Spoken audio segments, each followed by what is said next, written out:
Hey, everybody, welcome into the Arena, a multi-platform gaming news podcast. This is episode 202. I'm your host, Xpad, along with all my contributors, co-hosts, Burley of Burleman Gaming, Turn-Based Carl, Fubu87, and Leah the Hatless. Could you guys hear, I don't know if this is restream again, but could you guys hear the intro music? Yeah, I did. I can, Okay, but I'm great. hearing double. So I'm hearing yours speaking and like sound coming out at the same time. Yeah, it sounded like when the intro was going on, Leah, I could hear your voice or something going on there. Because usually our mics are muted during the intros and the outros and stuff like that. But yeah, whatever. Okay. I killed Was my she mic, bad mouthing but- me? Yeah, I'm pretty sure she was bad mouthing me. Did you hear that? Yeah. I don't know. Like I muted my mic, so like I don't know. Yeah. Well, yeah. Usually, yeah, because with Restream, it's automatically muted while the intro and the outros are going on. But anyway.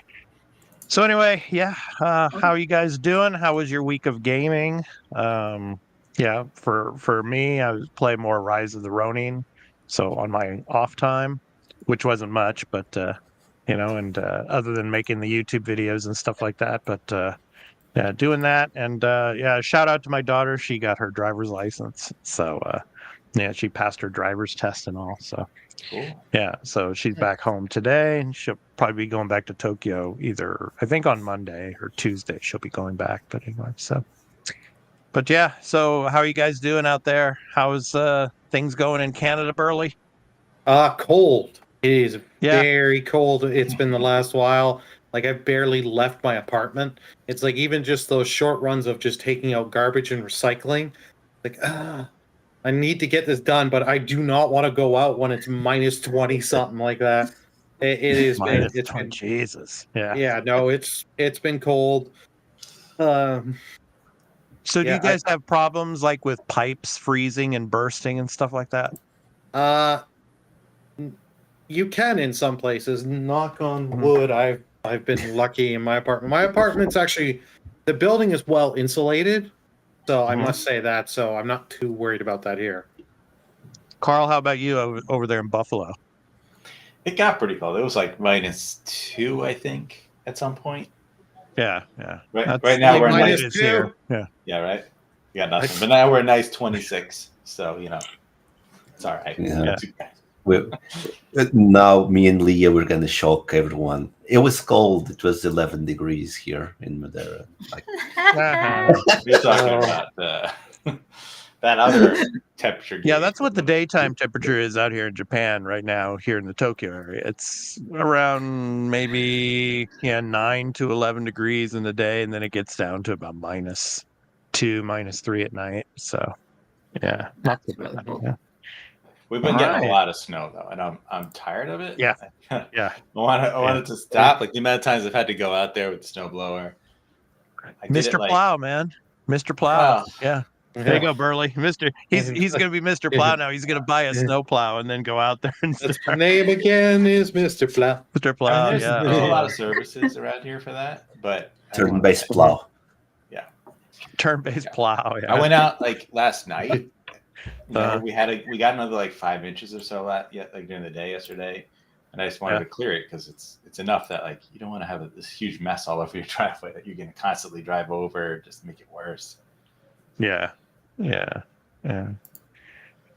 Well, all right, we got a cool show for you. We got a lot of gaming news to talk about. We're going to talk about the Nintendo Switch 2. Obviously, we're going to talk about that because we were not around last week to talk about it, so we're going to talk about that briefly. We're going to talk about GTA 6, the Assassin's Creed Shadows story trailer, as well as the Xbox Developer Direct. And yeah, had a chance to watch that and have some thoughts and things to say about all of these stories. So really looking forward to it. So let's go ahead and jump into the first story, of course. So yeah, so the Nintendo Switch reveal. So let me go ahead and get the video going here and let's talk about it. So good stuff here about the Switch 2. So did you guys, Burley and Carl, were you able to get your tickets Did you get a reservation at all? Well, they haven't applied anything yet. Yeah, no. What you do is you're getting in to be in a lottery to Yeah. get it for the Mhm. times. Like the thing, like when I went to go apply for mine, the Friday and Saturday, completely just any time I picked did not work. The Sunday, 10 a.m. to 11 a.m., which is the earliest time, was the only Yeah. time that worked where it would let me in. So I've applied. I think we hear back end of next week. Okay. I believe that's Hmm. when we find out if we get to. So hopefully we, one if not both of us, are able to do it. Yeah. Mhm. Yeah, I'm gonna go to the one in Makuhari, where the Tokyo Game Show is held every year. So I'm gonna go to that one, either the 26th or the 27th of April. So yeah, there's Okay. gonna be like three, I think, hall 9, 10, and 11. I think they're gonna be having, the event. So yeah, I'm really looking forward to it. But let's talk about this. Did So you- what are you guys' thoughts, Leah? I'm gonna start with you. Because you're the Okay. biggest Switch player here of all of us. So, what do you think of the design of the Switch 2? What do you think of it? I think first of all, props for Nintendo because they did a really concise, great video and explaining, okay, this is a Switch and this is a Switch 2, and this is where everything is different.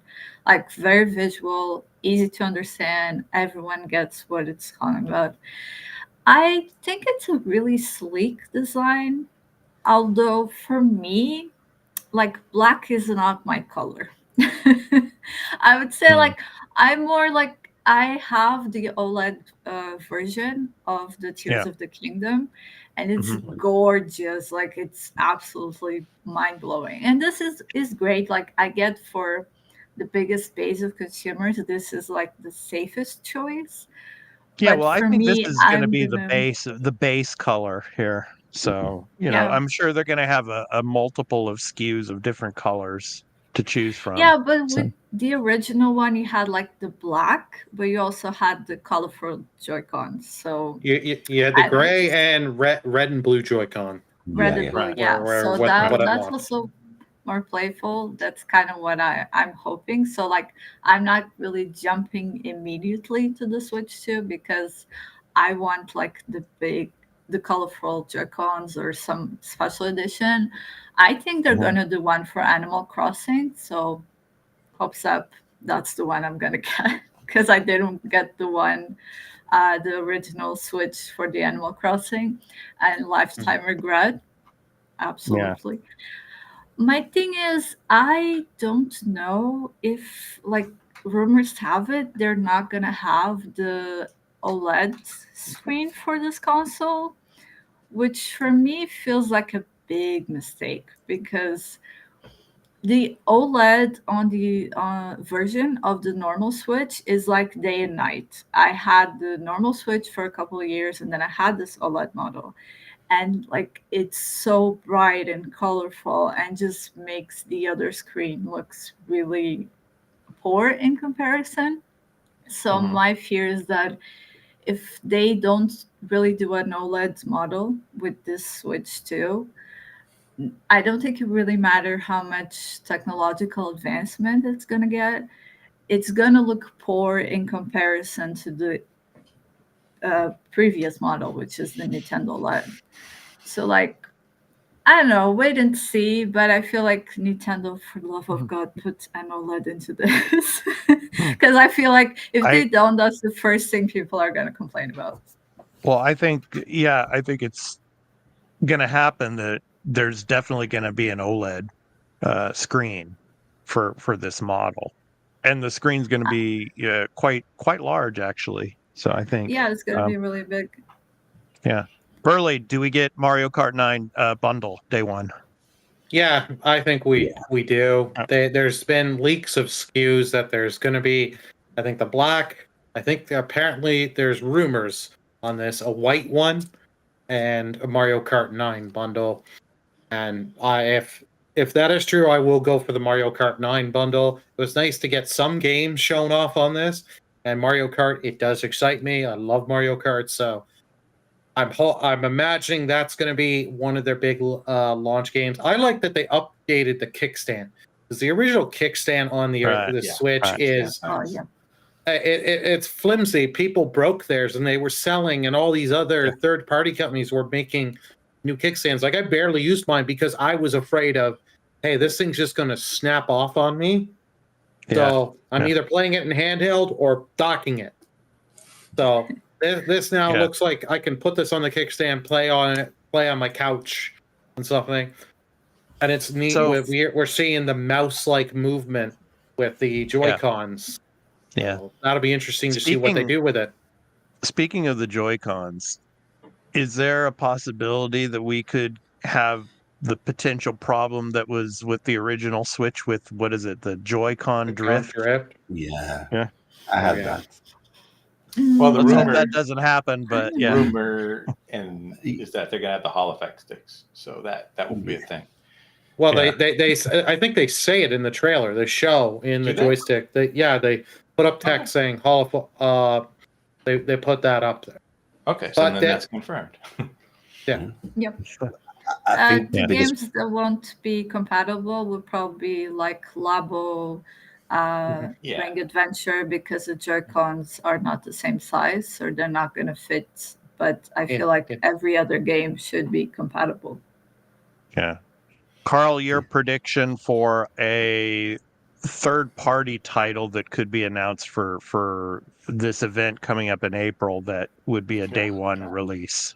I mean, this can be a ton, right? I think everyone is sort of being held hostage by Nintendo. All these other publishers who want to announce their stuff that they've been working on that, like, we can't talk about and we can't sell it yet because Nintendo doesn't want to, let us have the go ahead and release this thing yet. When it's probably ready, it's just a matter of their software. So I mean, like Call of Duty, I think Black Ops 6 is a good chance. Like, we know that they want to do that. Obviously there's gonna be a lot of big stuff. I think either Persona 3 Reload or Metaphor will be on there. Yeah. But it's gonna be like so many things. I can't even begin to fathom the amount. Like, it's gonna be out of control, the ports for this console. Yeah. But this reveal was like, for me, was like, man, so underwhelming.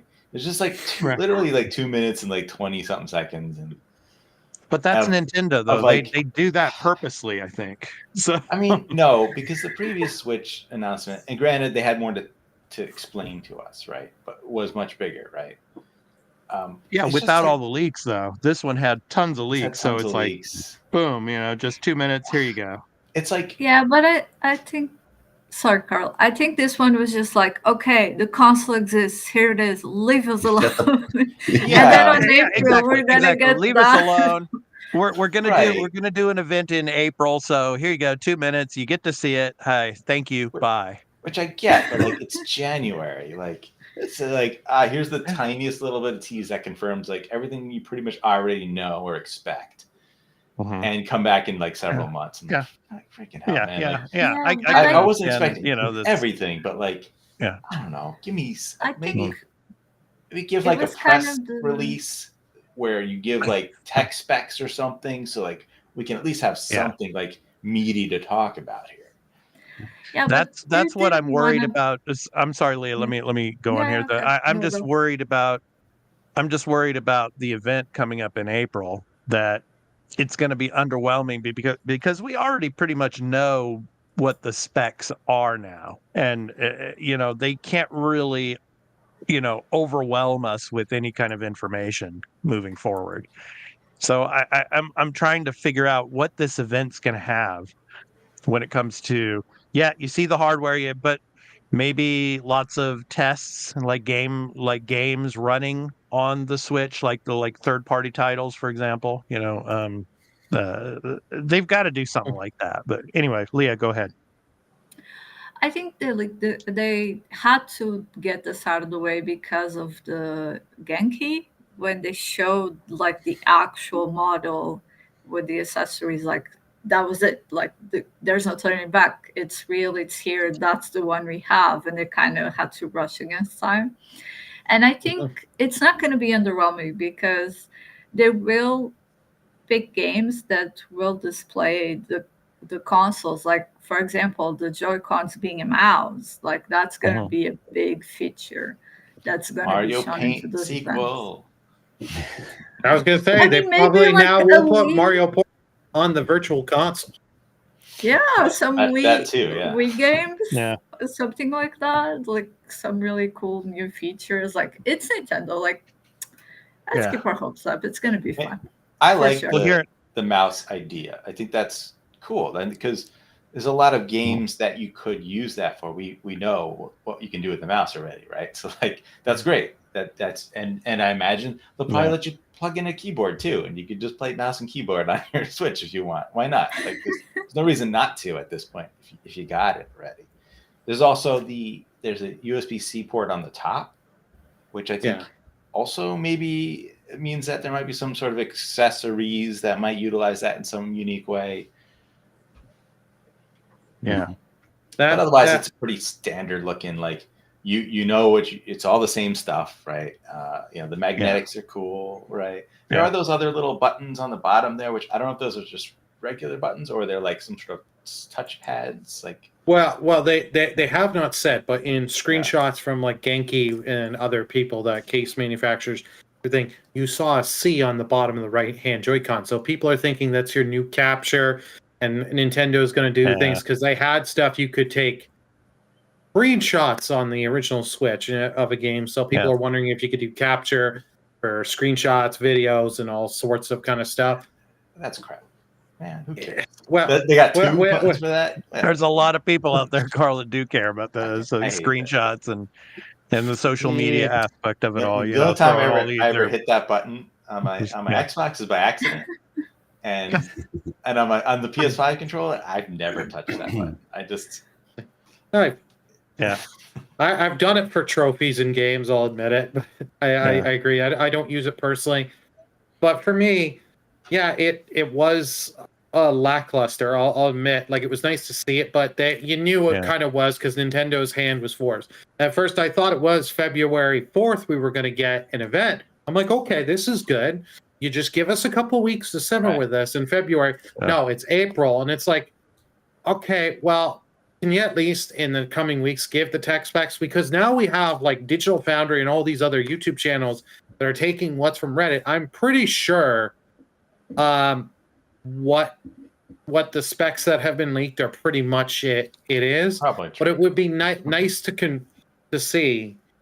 Just confirm the RAM. Confirm the RAM, Burley. That's I think that's the big key. RAM, confirm the CPU and the GPU. So are you going to have DLS and stuff like that to help out? But I'm curious for this event, are they going to show old games running on this and saying like, here you go, here's Breath of the Wild, Tears of the Kingdom. Now because you're on this hardware, you're getting a boost. So now instead of being locked at 30, you could go to 60 frames. Or in cases like, because sometimes in Breath and Tears of the Kingdom, you get 30, but you get very low to like less than 30. You're in the 20s or the under 20 to show with this we can get a more stable experience. Yeah, I think you're going to get both. You're going to get both Breath of the Wild and Tears of the Kingdom. They're going to probably show those two both off, like you said, and then they're probably going to show Monster Hunter Wilds as well. So, okay, I don't think Wilds will be shown right away on this game. I don't think Wilds. I bet it will, though. In Japan, it'll come.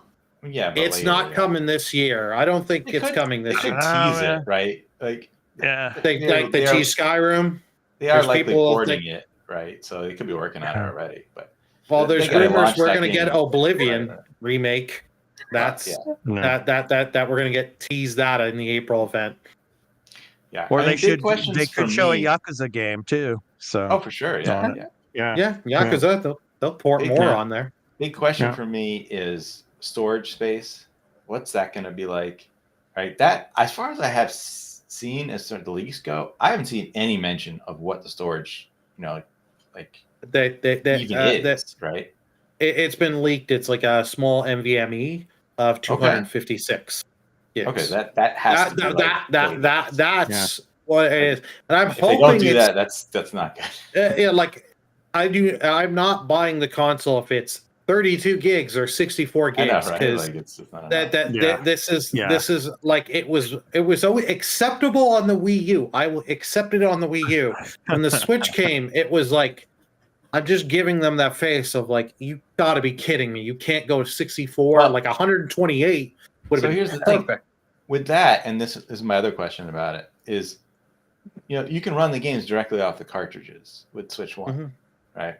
I assume Switch 2, you're gonna do that, but if these games get larger and larger, because of course, you know, we're increasing the specs and everything, are these cartridge sizes going to get bigger, and then are they going to be more expensive, or are they going to opt to like, well, the game's not fully on there, you have to install it, or you'll get 2 cartridges and you'll put the first cartridge in, and then like when you get to a particular, you never know, man. Hey, you never know. Don't count anything out with Nintendo. I mean, you know, the first half of the game, you put the first cartridge in, and then it'll give you a prompt saying, please insert cartridge 2, you know, to continue on. So I don't think it'll be multi-cartridge, but it'll be like, let's say it's Call of Duty. We'll just go with Call of Duty for the example. If they port Black Ops 6 or one of the older Call of Duties on there, it's going to be like 20-something gigs is on the cartridge, and the rest you're downloading. You're doing a 40 gig download or whatever the number's going to be. Right.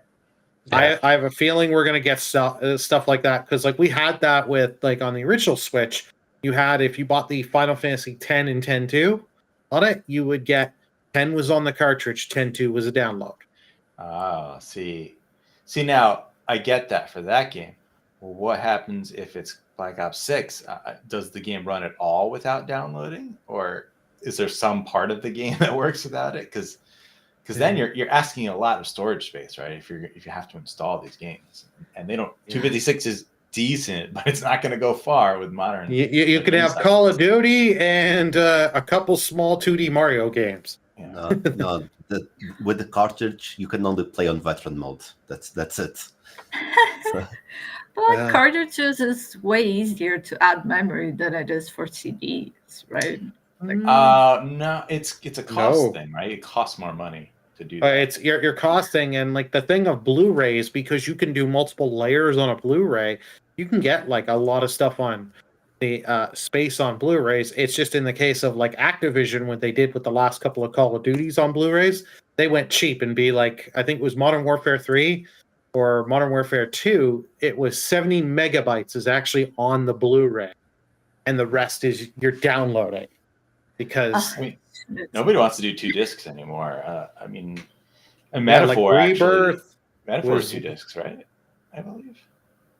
No, I think. Well, it was one on PlayStation, from what I remember. I have 2. I'm pretty sure I have 2 discs actually. No, I think it was more discs, because there was I remember at the time watching like reviews about that, and they were playing with the nostalgia factor, because Final Fantasy VII, the original one, was like one of the first games with multi-disc. They were playing on the nostalgia factor. So that's I remember just for that install.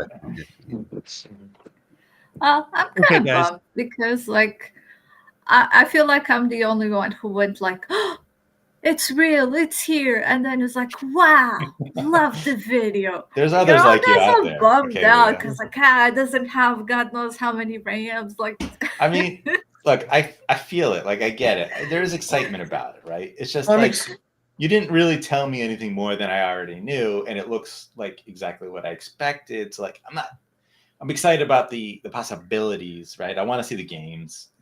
You know, I want to see the ports. Yeah, I just want to know the details and price. I can't, like, because if it's going to be $500, then I'm gonna be like, oh wait, I don't know about that. You know, like I'm with it. Sorry, Xbox. Last little thing that in Europe is going to be 330 euros. Take it as well. I don't know what that is here, but I assume that's probably closer to 400 here. Right. Yeah, that's what I was going to be 4. If it's not 4, like that seems high.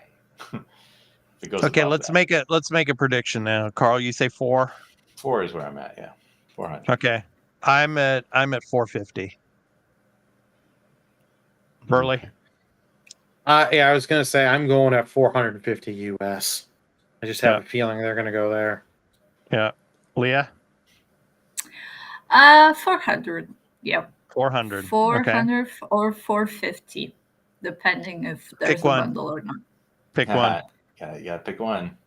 Pick one. Okay, Pick one. 400. Yeah, 400. $399.99. That's well, that's really what it's gonna be. Yes. No, you're supposed to say $1. I mean, if you're doing the prices right stuff, it's supposed to be $1. But anyway, I okay. hate that crap though. I still don't understand why we're still like doing the whole $3.99. Like, come on. It's a marketing thing. Yeah, it's a marketing thing. I thought you were going to say, Carl, why are we still doing the Price is Right thing? I know. That's great. Classic. Yeah, classic show, man. Oh, yeah, classic show, man. Yeah, I love that show. Because I hope that it's 4 and then the OLED is 450. Of course, that sucks that, if it's not at launch, then that means I'm going to have to wait. And then if I want that, which I really think I do, because from what everybody says, it's a huge difference, as Leah said. I guess I'm gonna have to sell my other one because I'm not holding. I don't want 2. Like that's annoying. I don't need that. Yeah. All right, let's move on to our next discussion, guys. So, there's been rumblings about GTA 6 being $100 when it comes out. What are your guys' thoughts on this? Will GTA 6 cost $100 at launch? And this could this set a precedent for games moving forward to be sold at $100? Because obviously, until recently, games were $60. But then when the PS5 generation, Xbox Series X generation started, you saw games start to move up to $70 due to the enormous costs of development. So, but with this game, there's a possibility that we could get a $100 game. I personally don't think it's likely, unless you get some kind of, bundle packages or definitive edition, which would probably be $100 or more. And Rockstar really doesn't need to do this, but I don't know. What are your guys' thoughts? What do you think? Could GTA 6 be $100 at launch? What do you think, Fubu? I'll start with you on this. What do you think, man? Do you think GTA is going to go 100? Look, I think yes, because I think there's going to be a lot of pressure from the industry because they want to rise the prices on games. They've been trying to do that, and they're not going to rise the price like a $100 game with the lousy game, like something that no one's ever heard about it. The release of GTA 6, it's going to be an event. It's something that everyone wants. Yeah. Everyone's expecting this for many years. I want it. I think we all want it here. I think we all want it here. But then again, I'm going to say this though: there's going to be elements of GTA 6 that will be censored out here in Japan for sure. I mean, so obviously I'll be playing the US version, but I mean, I feel sorry for my Japanese brethren out here that aren't going to be able to experience the full version of this game. But anyway, go ahead, continue. Yeah, and like I was saying, it is an event, and it's something fantastic. It's like Leah, when Taylor Swift came here to Portugal, you paid a bunch of money to go watch it because it's an event.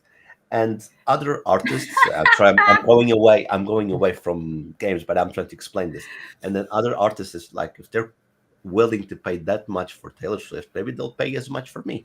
And there is a pressure from the gaming industry for someone to be the first one. And because GTA is such an important game in the gaming culture, if it goes out at $100 US or even 100 euros, and people buy it like no problem, here's 100, it's done, all other games will follow. They're going to be the test dummy, in a sense. They're going to be the test. And then, if it works and people buy it, because I'll buy it, 100 euros, I'll definitely buy it. I'm telling you now.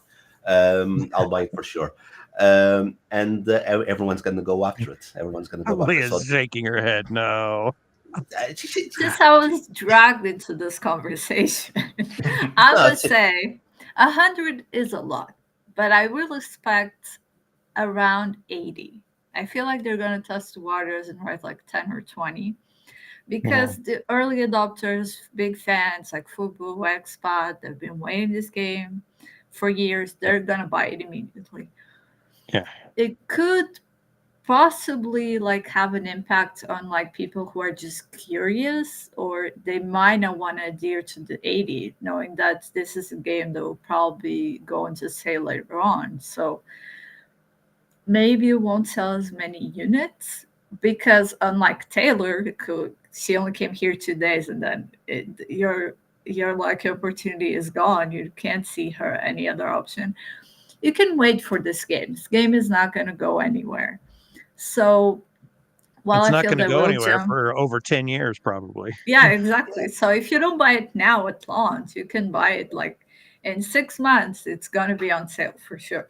If I GTA don't 6 think was it's on the gonna Switch, you would stay have like- bought it. I know you would have bought it for the Switch if it was there. Oh, I know hell you. no. $80? You're crazy.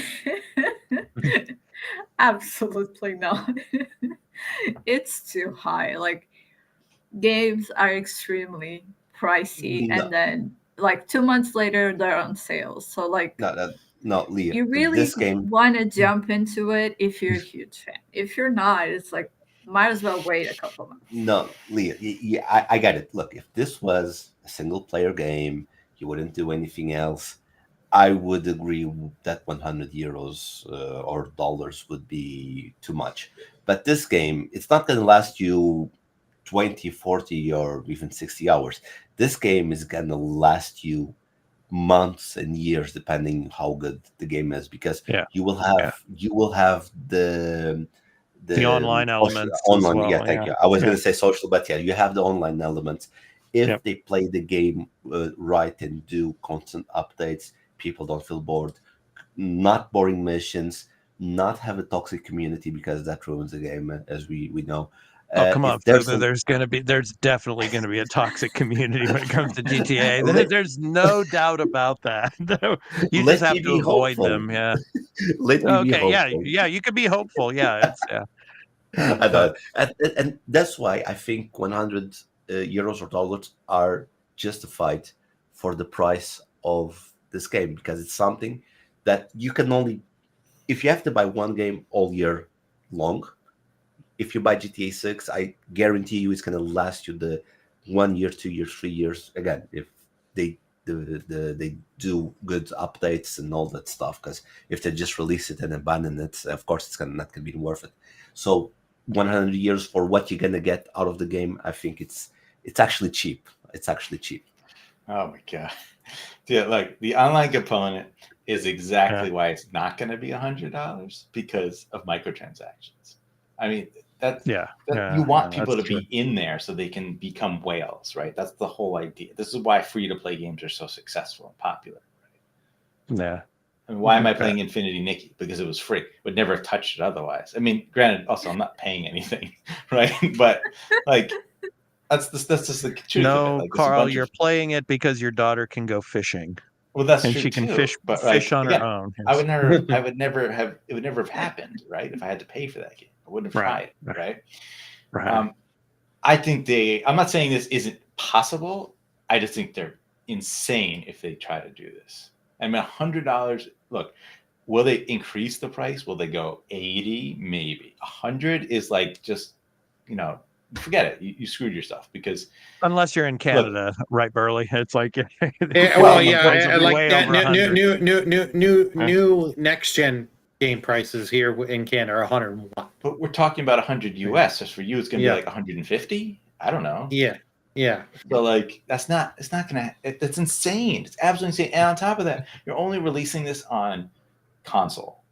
So you're going to drop this day one for $100 only on consoles, and your PC audience, like when are they going to get it? Who knows? Like the console audience is the more casual of it, who's going to be like, I ain't paying $100 for that crap, but they'll just wait, or like that's insanity. I honestly, I hope they do it and they get completely fucked. That's what I hope. What I think they will do, I think they're going to just stick with standard next gen pricing. But what they're going to do, they're not going to just launch with one edition. you're going to have $100 edition USD of the game. Sure. That where you're getting 5-day early access because they know people are clamming and want it, and people will pay that money to get it, plus X amount of shark card money on the GTA Online and extra skins and crap.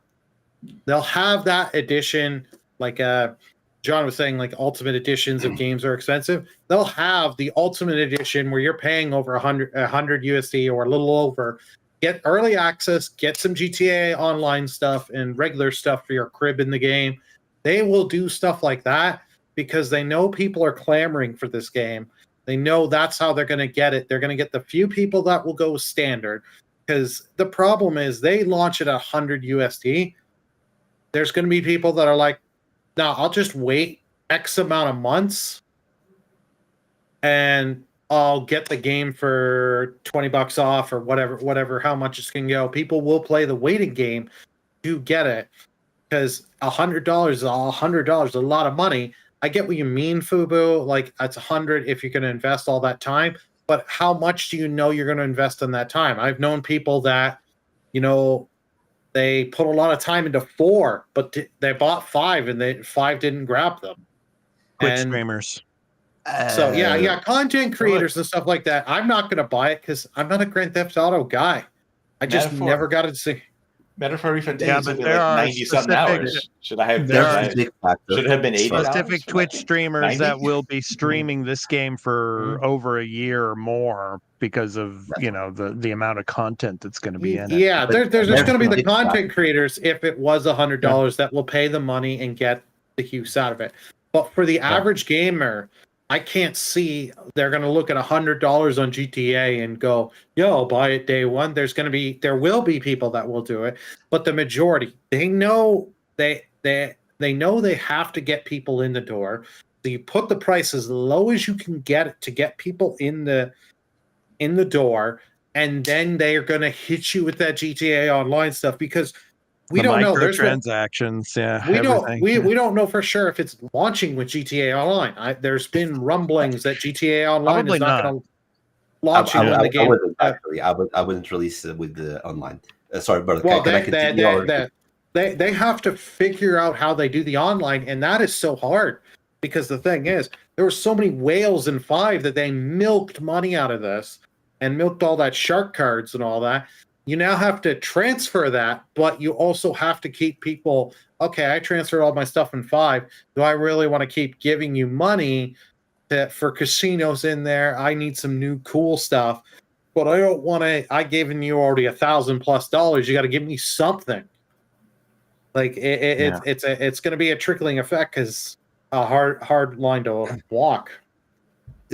Burley, I understand completely what you're saying, and I do agree in the sense that the casual gamer might not buy it, but there's a reason why you're saying this. The marketing campaign hasn't kicked out. Bro, it's been over 10 years and I still remember that marketing campaign for the last GTA. It was crazy. Everyone was going nuts. Every casual was going nuts. The thing is, bro, you're right. Saying right now, I would agree with you, but I do remember. But if I didn't remember, I would agree with me on everything. Yeah, bro, I think you're right. I think casual is going to be a bit tricky, but we'll see. No, but the marketing campaign, Bertie, when the marketing campaign kicks in, I'm seeing casuals. I'm seeing Leah buying it. I see Leah buying it. What? I can't see Leah buying this game. You got a better chance of convincing me Carl is going to buy the game over Leah. There's the Taylor Swift skin on that game. She's buying it. I'm telling you now. Nah. Taylor Swift skin. Okay. If they want me to buy that game, they have to guarantee me tickets to the next comes show. with tickets. Go. If anything else, I don't want to. She better get a signature from Taylor Swift, a signed one-on-one set, like a one-on-one 30-minute session. Fubu, how much is the early access Ultimate Edition going to be? If it's basic edition, it's 100. I would go 155. No, not 55. 25. Sorry, 125. More 155 USD. No, 25. No, 125. 200 something Canadian. I thought he was going to say $399.99 again. I just All right. It's $299. It's the price of the Series S. Well, we shall see later on in the year when they do announce the price of the game, and hopefully it does hit its release window of the fall. We shall see. But we got another game coming out soon, and we got the release, story trailer for it, and I was intrigued by it. And now we're going to get into the Assassin's Creed Shadows trailer and the reactions. So I'm going to go ahead and play this now for you. So let me go ahead and get it up here. So this is based in 1579, and it focuses obviously on the province of Iga, which is now in Mie Prefecture in today's modern Japan.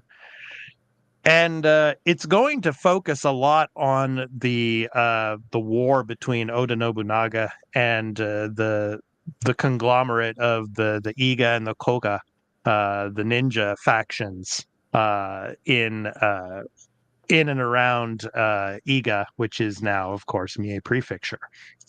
And what's interesting about this is, in history, Iga, well, now Mie Prefecture, obviously, is very mountainous, and the ninja factions lived in the mountains, and it was very difficult for the warring factions to infiltrate these areas.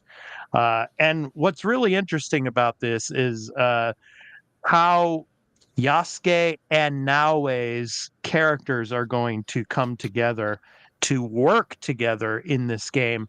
Obviously, because Yasuke is a vassal, he is a samurai when it comes to following the Oda and Oda Nobunaga, whereas Naoe's village completely gets pretty much wiped out. And her father in this game was the head of the Iga ninja clan, so Fujibayashi. So yeah, it's interesting. Obviously, the character of Naoe is fictional, but the father is not. He was a historical figure. It's going to be interesting to see how this plays out. You see the little cross, so the Templars. How are the Templars going to be implemented into this game? How did the Assassin's Order make its way into Japan? How that's going to figure out into the story, we still don't know, which will be interesting to see. But I like how they're working these two protagonists together with one another. Yes, justice is forged in the shadows. So yeah, your guys' thoughts on the story trailer and where it's going. I'm really interested in it. Obviously, there's going to be some historical inaccuracies, but it's a video game. Come on. So I'm really excited for it, though, and to see. I really want to play Naoe more now to see where this goes. And you see in the trailer there, you see Yasuke being brought in by the Portuguese. So I'm interested to see the backstory and what they come up with, because as I've said before, there's not a lot of information that we know of about Yasuke as a historical figure. So yeah, it'll be interesting. And in the game, what's interesting that they've showed of the maps, that what I really like is how trying to focus on the historical aspects of this, they have implemented the actual historical prefectural names, because Mie Prefecture is very close to Kyoto and Nara. So yeah, I really like how like Omi, for example, which is Nobunaga's realm, and then you have Iga, which is of course modern day Mie Prefecture. So they implement the names of the historical prefectures in the game.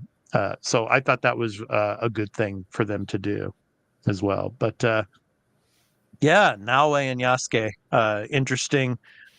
We get the story trailer. The game is coming out in March. So your guys' thoughts. Burley, I'll start with you. What do you think? Yeah, the trailer's not bad, and like it does do, like you say, intercutting between and showing the two different Naoe and Yasuke, and going between them and how they're like meeting up, and how both factions are at war, and that. I just wish like it was nice to get this story trailer, show us a little bit more on the gameplay, because they said they've been polishing this and kick the game back to March for polishing. Show us some new stuff we've got to keep us excited, get us excited. But what they did do is after the trailer had gone, they had all these content creators had been going to Ubisoft events and pulling up, having X amount of hours in, saying what their thoughts. And to answer Goku in the trailer chat there, Goku, Yasuke is a real character in history. There's just not a lot about him, as Expat had said at the beginning.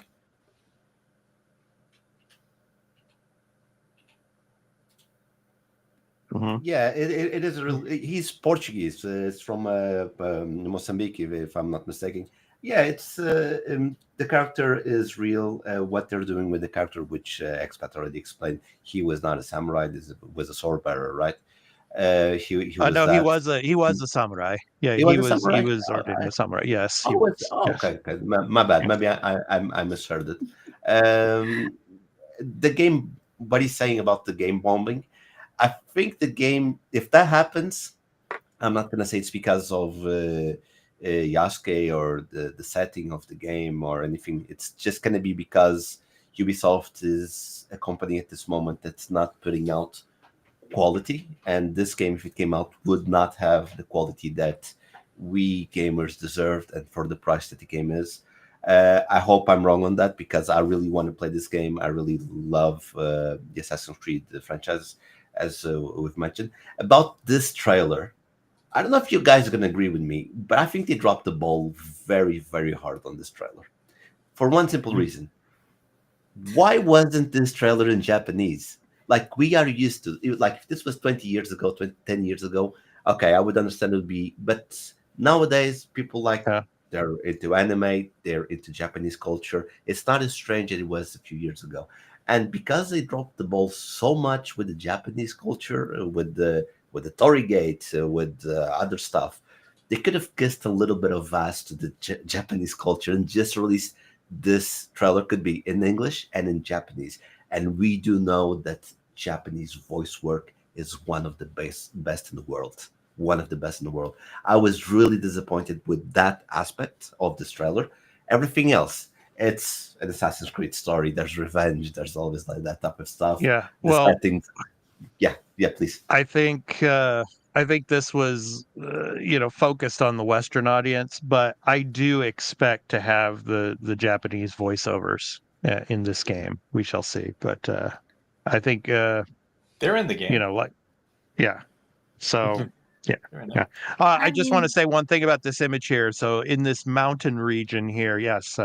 So like I was saying, Mie Prefecture is it can be very mountainous.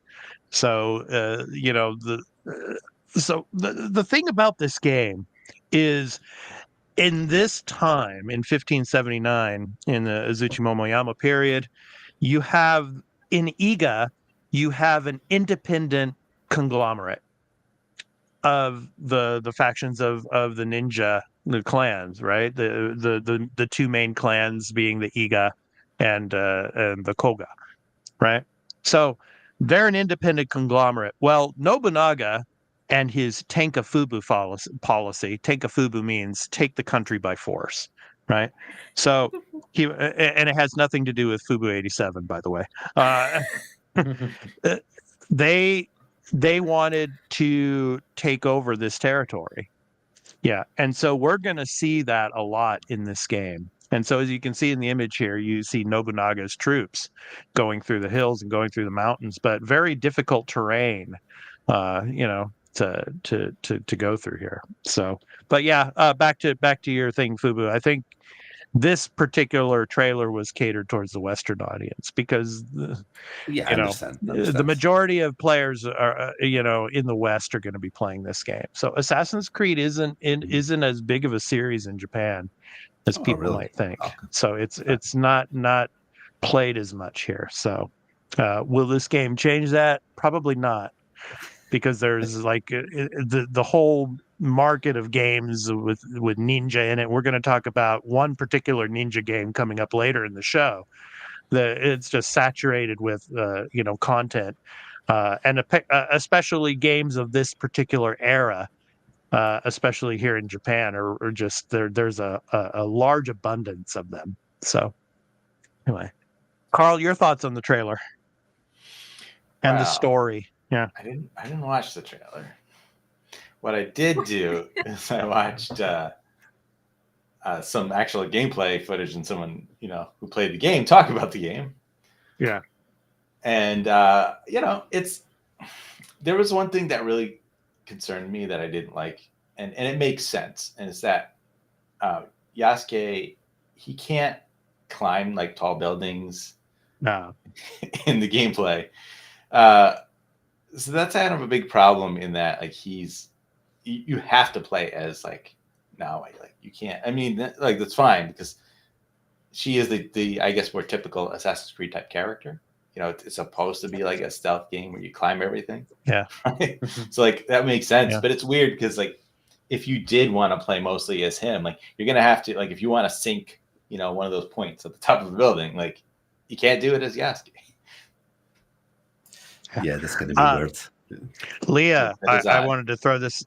I wanted to throw this to you because in this image here, you get the Yasuke coming in with the Portuguese, of course, the Jesuits bringing him in. What are your thoughts on this part of the game, and your thoughts on the story trailer in general? I mean, I was stoked because I was like, "Hey, Oda Nobunaga, wait, this is Shogun, but the real life Shogun." Cool, I'm sold. That's The real, the yeah, but the Shogun series takes place about 25 years after this. Yeah, so yeah, but it's the Shogun is kind of like a fictionalized version of the real events. So this one is kind of with the historical characters. So I thought it was really cool. Well, I can't wait for the Portuguese in ways too. So yeah. Yeah. Can't wait for the Portuguese slander. Like, we're gonna be the bad guys. Look, there's no way around I'm just gonna be. Yeah. Are they going to be the Templars though? Are they going to be the Templars, or I'm thinking that there were factions of daimyo in Japan at this time that had been had converted to Christianity.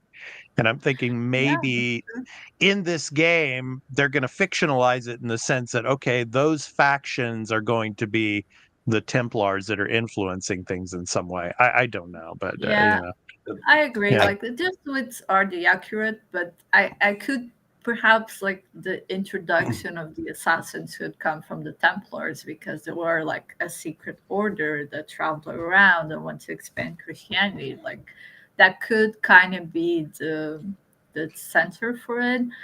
And the main character, the female that I don't remember the name, she could be like Nawe, could be like Mariko. Is it Mariko in Shogun? Where she's Christian, but she's also like the intermediate. So that could play a big part on why she becomes an assassin. Mm-hmm. I want to comment on a couple of things in the chat here. Goku 1973. You lived in Japan. False narrative. Well, it screws up Japanese history. Well, I mean, welcome to game development. I mean, the Japanese are used to this of having games specifically, have inaccuracies when it comes to history. I mean, that's the thing. So, so I mean, I've lived out here for almost 30 years now, and I'm still here, and that's the way it is. And Japanese people are used to that. And like I said, I mean, a lot of people probably will not play this game out here in Japan. I mean, Assassin's Creed is not a big franchise out here. So that's my take on that. So, and whether they hate the game or not, that's a moot point, So like I said, there's so many other different games out there to play. So whether you like it or not, but the Japanese, I mean, they're like, yeah, Shogunai, they've got so much other games to play. Anyway, so I'm sorry, Leah, go ahead. You were saying. No, I mean, it's not like the Japanese are faithful. I mean, look at Raccoon City. It's it's this weird amalgamation of American cities. So I don't think like it's a game, it's a fictionalized adaptation. It's good to have there's historical elements to it. There are historical characters, but it's generally fictionalized. I mean, it's a game. Yeah, it's a game. So it's supposed to be fun, and you learn a little bit about the city. And like the big selling points of Assassin's Creed is how accurate the cities are. So that could be an interesting point of how they do these ancient cities and how they build the world to explore. So that could be something interesting. A lot of this game is going to be like centered around Mie Prefecture, which was Iga, in that time, and the city of Iga.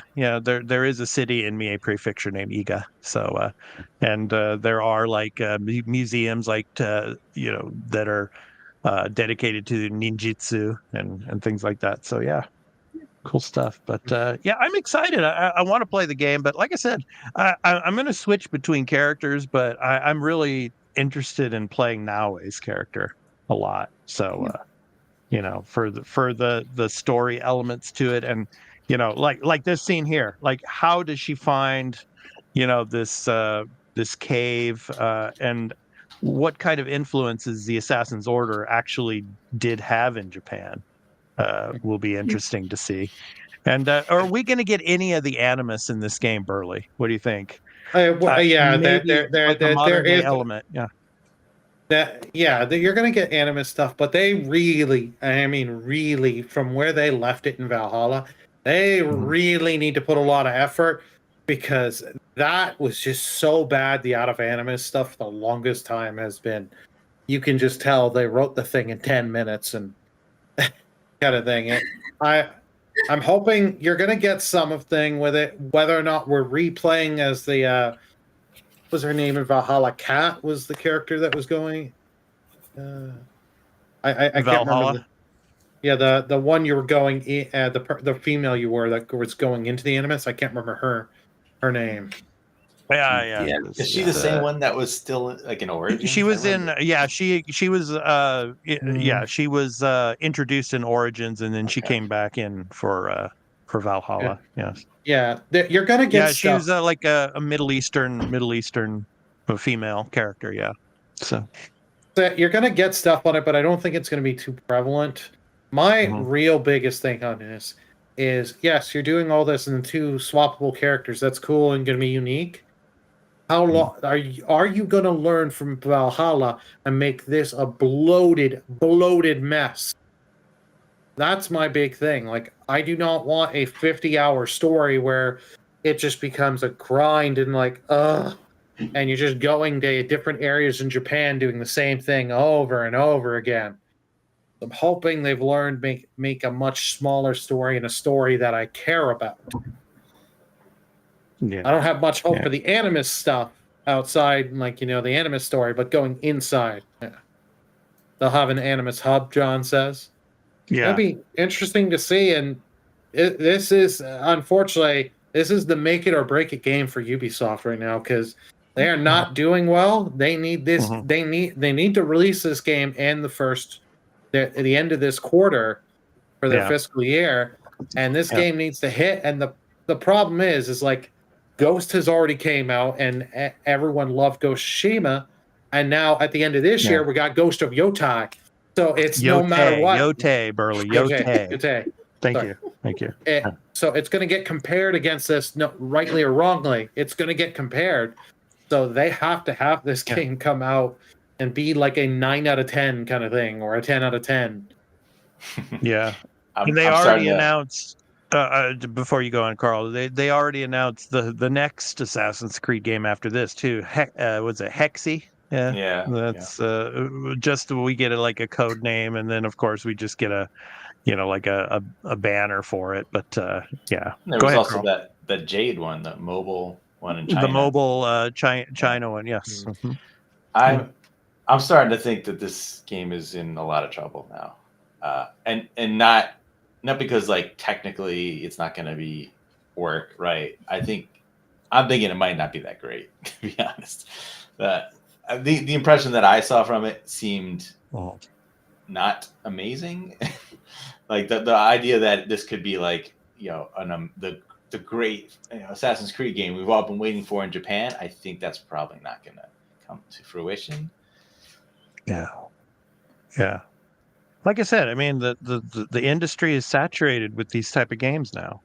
It's too late. I mean, if this would have come out, say, 6 or 7 years ago, maybe it would have succeeded a lot. I don't know. We can't really say if it's going to succeed or fail yet. I mean, it hasn't even been released. We'll see. I mean, we'll see what the sales numbers are and everything. But I mean, I'm just, whatever all these people and the content creators and everything say about it, I don't care about that, man. I want to play it first and then come up with my opinions on it. So, and coming for me, it's a different perspective because I mean, I'm kind of a special case because this is, I can nitpick the historical aspects of it and all, because I've said before, I've got a degree in Japanese history, so and a graduate degree in it. But I mean, I just want to see. Yeah, the gameplay elements are important and all, but to me, it's the story that I'm really interested in for this game. I've played all the Assassin's Creed games. I know what the mechanics are. I know they're going to be adding other types of elements to it, but it's the story that I'm laser focused on. And to see how it works. How does the Assassin's Creed franchise explain how the Assassin's Creed order gets into Japan? That's what I'm really interested in here, because it's a Western concept, and of course, this is the problem with the franchise at this point, right? Is tying it all back to that. Like they keep going in these strange directions where all that just seems to be like, well, I guess we have to have it somehow, but like, does it make sense? I don't know. Who cares, right? That seems to be like their attitude when they make these games now. Mm-hmm. Like when it was really with Unity, like Unity, I like the actual story in the game in Unity, but what was outside of that, the anime stuff, again, kind of pointless. Same thing with Origins. Yeah.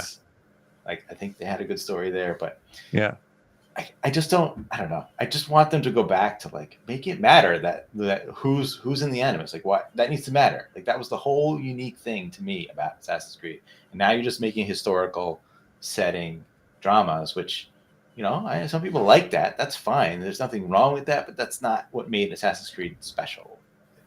Yeah. I do like what John says here in the chat about the Assassin's Creed Black Flag. That's gonna be the remake. I'm interested in that to see where they go with that and how it looks. I mean, that game was fun. I don't think that one had a good story, but it was fun. It's a great game. Well, but here's the thing: 4 may not have had the greatest story, but coming off of 3 story, it was like a 10 out of 10. 3 story that just was like, what are you doing? 3's weird because they end it weird. They screw up the whole Desmond thing like real bad. The Desmond thing was like I made the joke earlier. They wrote it in 5 minutes. People were getting so tired of it that they wanted to finish it, to give him some kind of finality, and that's the thing. If you need to take a break and take longer entries, because that was still at the point when they were doing yearly entries, it was like take 2 to 3 years off and not release a product. Like, look, if I was going to pitch an Assassin's Creed game, like that would be different. I would just do like modern day Assassin's Creed, right? Desmond as your main guy, right? I don't care how you bring him back. Your story's nonsense anyway, so bring him back, right? And then set it in like a modern city, but like somewhere in like, I don't know, the Middle East, right? But like modern times. Like you don't get games set there in modern times. So do something like that. go to a place that people haven't really gone to in video games before, instead of the same place that everybody's been to 1,000 times now. Or instead of going into the past, Carl, have an animus that you go into the future. Yeah. It's complicated. And then, maybe manipulate the future in some way. Who knows? But anyway, that's Hot tub animus. We'll see.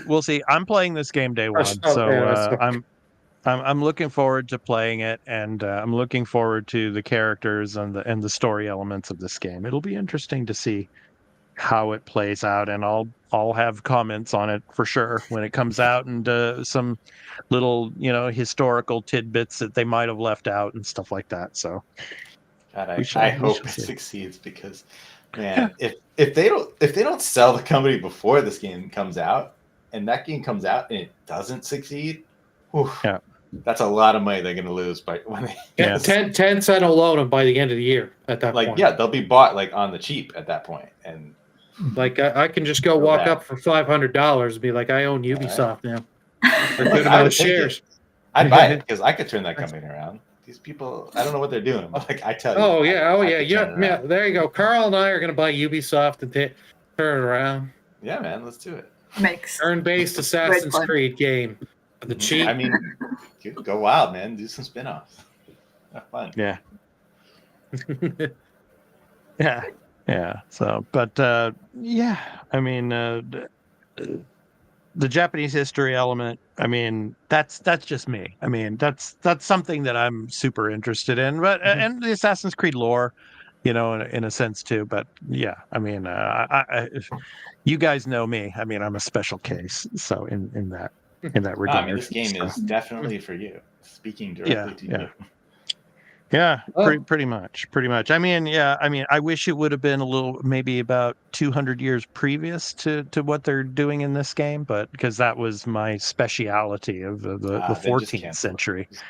No, not gonna do that. So, all right, let's move on, guys. It's time to move on. So, Xbox Developer Direct, our reactions and our discussion on it, and boy, oh boy, I watched this again last night.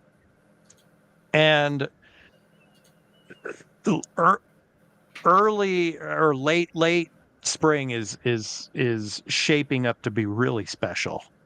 I mean, we've got four of these big games to talk about. Whether they're going to reach those releases, if they do, man, I mean, April and May are going to be special months in gaming. I'm really excited for these games. Just the amount of effort. I really love these developer directs because it shows inside the studio. It shows what these people are doing on a daily basis when it comes to developing these games. I'm going to go ahead and start it up here. I'm going to go ahead and play it. But all of these game studios have a really great track record. Of course, Compulsion Games, Contrast. Yeah, I had almost forgot about that game. I was like, beginning of the PS4 era when that game came out. Of course, We Happy Few. PS4. Yeah, it was a launch title for PS4. Yeah, and then of course Team Ninja, obviously. The Team Ninja, of course, worked as well on of course, the Ninja Gaiden games that have been out for years, and obviously we're going to talk about the new one. And then id Software been around for over 30 years, obviously, And I'm hoping that id Software actually at some point considers coming out with a Quake, game. Yes. I would love to see that because I loved playing Quake on PC back in the 90s. I'd go Hexen. Yeah, maybe. Yeah. But anyway, your guys' thoughts on this. My first question I'll throw at you guys. If all of these games we'll leave aside Ninja Gaiden 4. Well, I'll throw it in there because it's they say it's coming in the fall. But Ninja Gaiden 4 and the rest of these games that were shown off here, obviously, which one would be the first to play. So, Carl, I'm thinking for you it would be the Clair Obscur, the Expedition 33. I think that's your first game to play because of the turn-based elements that they really, really went into in this developer direct. But anyway, your thoughts? Yeah, Carl? Realistically, that's the game obviously that speaks to me the most because I love turn-based games.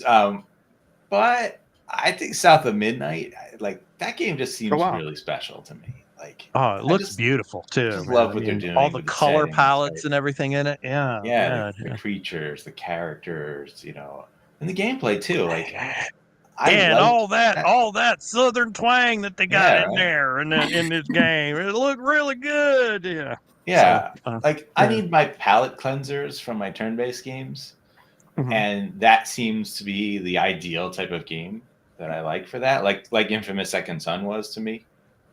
Okay. Yeah. Clair Obscur, I really, really hope that game is excellent. You don't know because we've never seen what they can do, right? It looks like it's going to be amazing, but we don't know, the type of writing, the story, what that's going to be like, characters. There's so much depth to it. That's the one question I had, and I love that. They even got like an open world, right? You got like that like big balloon type guy who you can fly on. He's like your airship type thing. That's cool. Yeah. Like they're really like, all right, we're doing this is our Final Fantasy VII, modern type of version of that, right? The traditional style JRPG, and I love to see that. I'm sure it's going to be excellent. Doom: The Dark Ages actually it probably impressed me more than anything I saw here, just because I was like, that game looks cool, but I saw this and I was like, well, now I kind of want to play it. Like, I'm not necessarily into those type of games, but I was like, that looks like a really, really fun first person. In Doom, the Dark Ages, that shield saw. Everything about that. Man, I can't wait. I can't wait to play with that. And then the mech, the giant mech battles. Fighting the giant demon. It looks so cool. And there's just so demented. Like there's a story to it and everything. And I'm like, all right, it's a lot here. This is.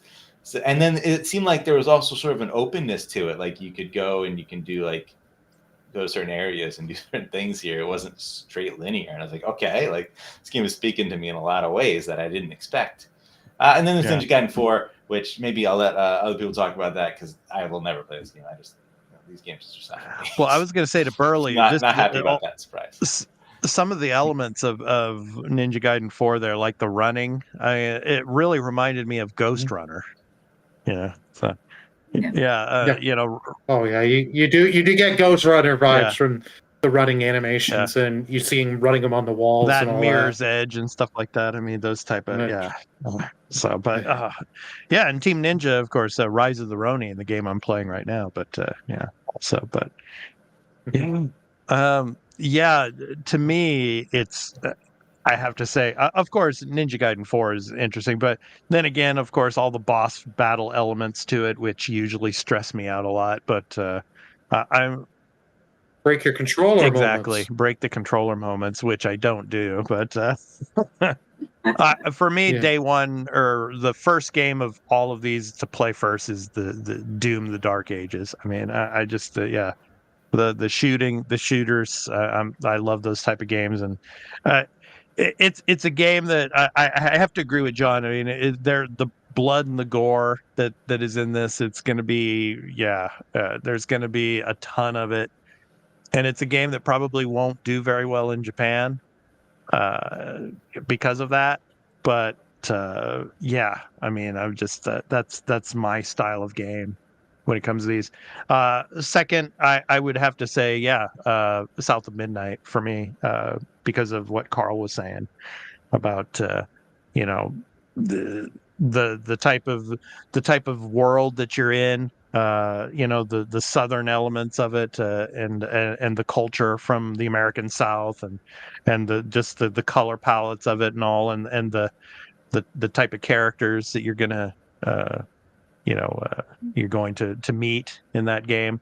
But I have to say though, the Expedition 33 game, when I was looking at it, Carl, boy, that is going to be a huge open world game. I mean, from what they showed of it, it looks amazing as well. So yeah, surprised that not a lot of games do the open world map anymore. That's a thing of a bygone era in these JRPGs or any of these things. So we'll see how they handle it. I mean, there's ups and downs to it. Like, I see why it isn't done a lot anymore. Like what Metaphor did was cool enough. Like, there was a map and there was locations you can travel to, but you didn't freely move around it. Yeah.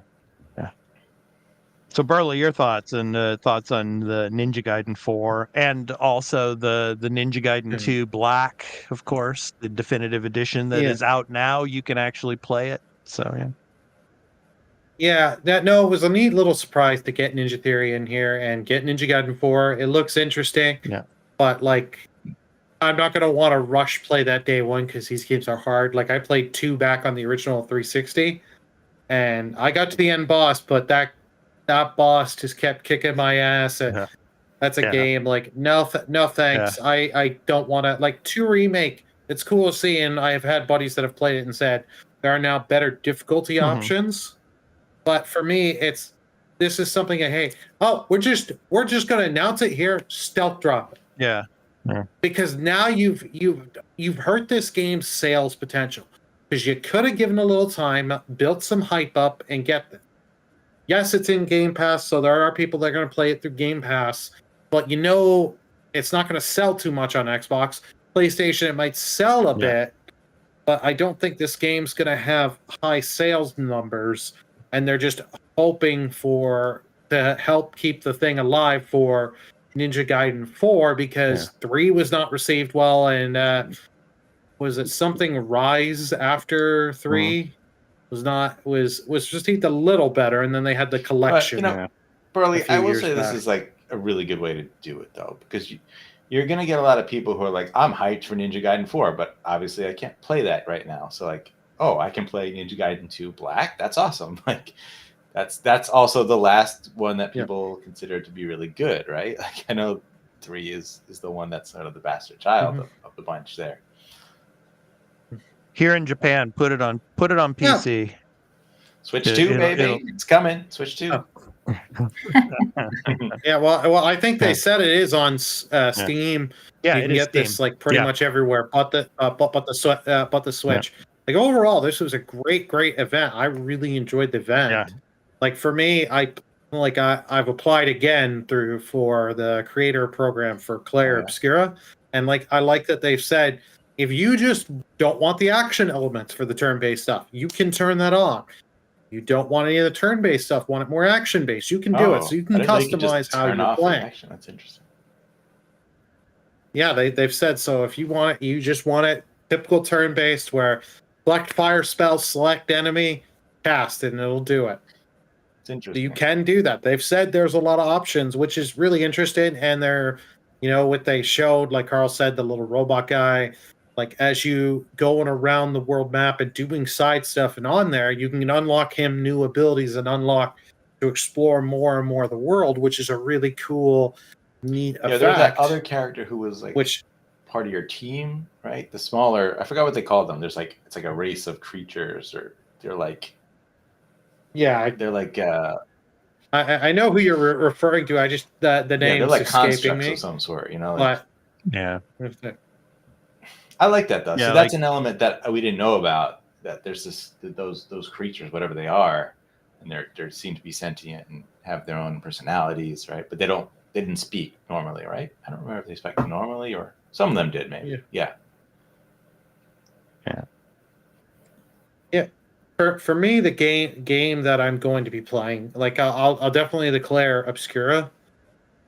Doom is the one I'll be subbing to Game Pass for that, because that is just going to be a lot of fun. They said this is a single player Doom, so they're putting all focus on the single player to be longer, and this is more my style, stand and fight. So you're going to be using the shield to block, using the different melee weapons, your shotgun, and all this. This just seems like this is just going to be fun and craziness, and they said they're taking kind of Quake elements. So that, and I love Quake 2. Quake 2 is such a good game. I played that on PC. God, it was so good. I have my PC copy. South of Midnight looks good, but this is the game that, like, because it's coming beginning of April, we have a lot of stuff coming at the end of March and big stuff in February. So this is the game that is like, yeah, I'll play this eventually, but this is probably not getting played on April 4th. Yeah, it's interesting because I have there's like stuff. 2 weeks gap between this and Claire, the Exposition 33. Yeah, so Expedition 33. Yeah, so. I get it because they're two different styles of game. You could do this, and South of Midnight, I am assuming, is going to be a much shorter experience. I expect this probably be a 10 to 15 hour experience, Mark. Yeah. And like it's not going to be a $40 long one, I imagine. Also. If you and also and no physical release, which is nonsense. I hate that so much. Yeah, no, yeah. Same with Avowed. Terrible. Or no, sorry, there is a physical release of Avowed where it's a steelbook with the code for the Microsoft version and the Xbox, and I'm like, you. Like, did we get did we get the release date for Avowed yet? Yeah. Yeah, it's like February 18th. They announced that a while ago, and they haven't changed it. Yeah, so February 18th. Yeah, that was one. Like that's why we said it was one of the many reasons why Assassin's Creed got delayed way back. So we've got Avowed in February. And John writes in, I'm surprised they didn't show more Avowed with it being out in 3 weeks. I think because they know they've shown enough Avowed, and they want to let you know, and people know Avowed. They showed Avowed last year for Developer Direct. Yeah, they want to show you the other stuff they've got coming. I'm sure they'll do an event at the beginning of February. They could do a little Avowed, whether it be a trailer or just some gameplay footage, new gameplay footage they'll release. I wouldn't be surprised they do that. Yeah, so April is becoming pretty stacked. Yeah. I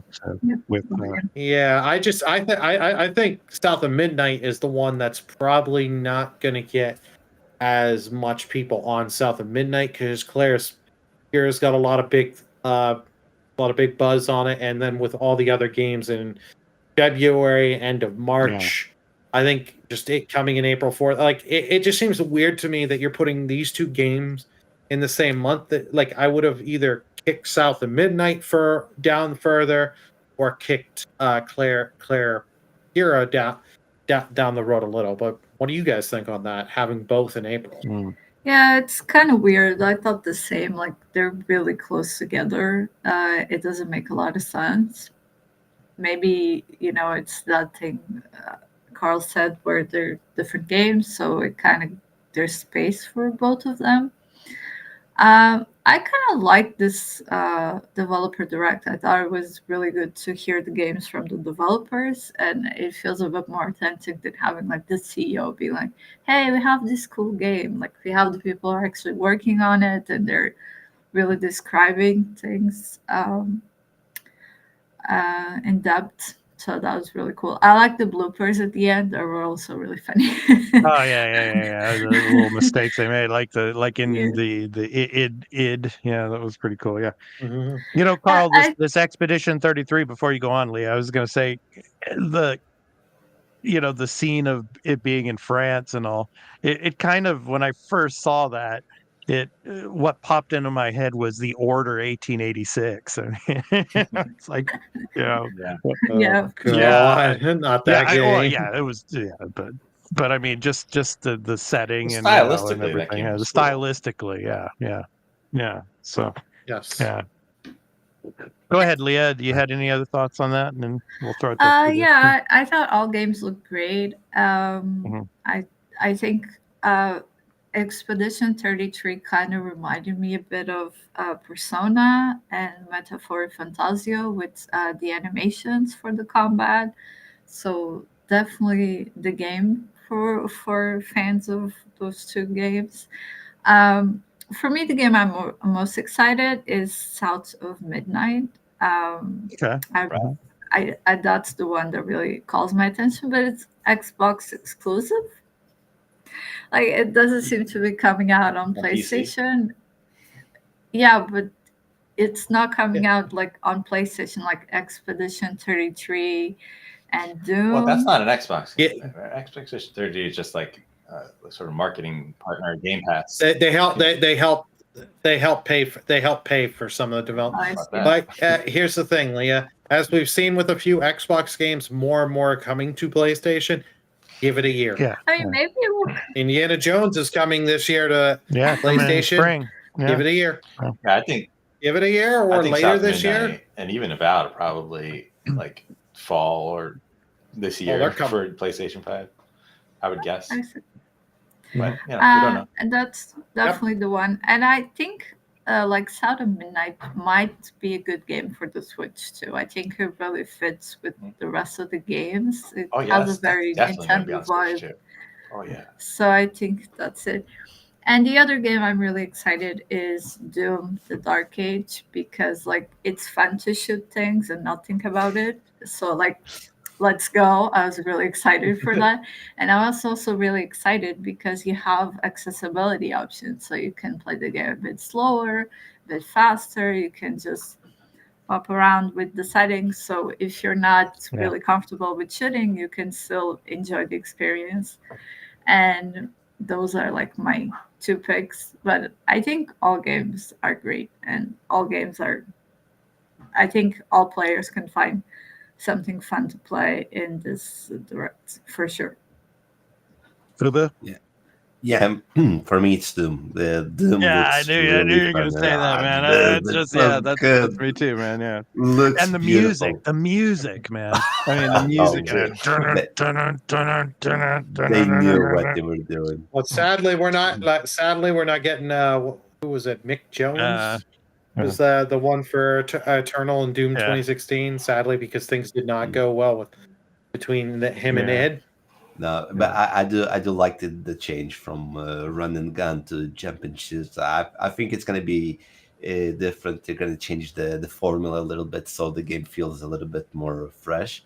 And yeah, from all of these, I give quality to all of them. Don't get me wrong. And for me, Ninja Gaiden, it's the original Souls-like game because those games were hard as hell. Really hard. Those are the original Soul-like. But yeah, no, for me it's Doom. Doom looks great. It's going to be fun. It's going to be a good old time. Yeah. And I like the combat elements of this too, where you're face to face with the enemies. It's not like all the jumping and everything like in Doom Eternal and stuff like that. It's just right in your face. Like this moment here. I mean, that shield.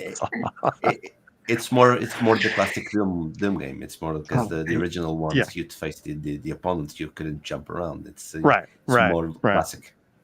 Yeah, and that's what I'm loving about this, and the settings and everything too. Just typical Doom. Yeah, it's good stuff. Yeah. There you go. I can't wait to play with that. That's going to be so cool. Yeah. And you like the thing has so many functions, and that's actually what makes this game really stand out. I mean, there's also the function of it, like it's almost like a grappling hook at some point. Like he pulls you to it if you like launch it somewhere. I've seen them. Mm-hmm. Yeah. So yeah, man, like it's doing a lot. It's awesome. Yeah. When Doom Guy throws his shield. Yep. You better not be in his way or you're dying. You ain't yielding, you're dying. Good stuff, man. I mean, good game to burn the stress off. You're just going to kill a bunch of people. I'm like, okay. Not my therapy's done. Oh, yeah. No, this is get your rage. This is get your rage. Get the anger out. Yeah. Great game. Can't wait to play this out. And that big mech too. I can't wait to play the big mechs. Oh, that was awesome. Yeah, good stuff. This was May what? What was did they have a day? 15th? May 15th. May 15th, yeah. So yeah. I can't wait to play this, man. And Claire was April 20th. I mean, there's a similar spread between South Midnight, Claire Obscure, and Doom, right? Yeah. I think they'll all be fine. I mean, they're all very different games, right? I don't think there's like obviously some people will want to play all of them, but like those are the type of people who are gonna play all of them, who are gonna buy all of them, right? Yeah. Different audience. So yeah, I really enjoyed this developer direct. It was like about 50 minutes long, and I just hope they continue to do these throughout the year. So as more of these games are closer to release. So yeah, definitely Great nailed stuff. this formula. And this format is great, and I think everyone now looks forward to it every year. There's always a surprise of some sort. Yep. So PlayStation has their State of Play, Nintendo has their Direct, Xbox has their Developer Direct. So good stuff. All righty. All right. So it's time to get to our new game release picks of the week. So each and every week we pick a game from releases.com. So here in the ticker below, www.releases.com, you can go and check out all the games that are releasing for the remainder of January and into February and beyond. www.releases.com. And up first, Burley, I think you're up first this week. So what do you have for us here? My pick of the week is Gimmick 2, developed by Bitwave Games. Gimmick 2 continues the adventure of the adorable Yokai Yumataro, running after a short break of 3 decades on a mission to rescue Ayaka, the daughter of his beloved friend from the original game. Yumataro has the ability to summon powerful stars that not only bounce, but keeps the momentum of his movements. The stars can be used to activate switches, defend against enemies, and even be ridden to get those hard-to-reach places while exploring the world. So this is coming to PlayStation 5, Xbox One, PS4, and Xbox Series, January 30th. I love me some platformers and just going around shooting stars and stuff. What's not to love? Yeah. It's almost like a kind of a rip-off of Kirby. Yeah, I was going to say this is that it does look like that. Just paint him green and we'll throw it out there. Yeah. No. Paint him green and don't have him suck up stuff. Just have him shoot stars. Exactly. Good stuff. All right. So next up, what do we have next? So gonna let that go here. So what's up next? All right. So, yep.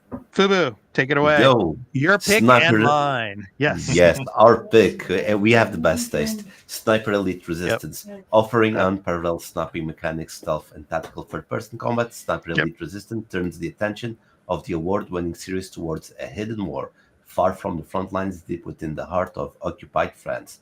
In a gripping new story that runs parallel with Sniper Elite 5, Harry Hawker, agent of the Special Operation Executive, takes the lead for the first time as he discovers an insidious new Wunderwaffe. Yeah, I think I said that right.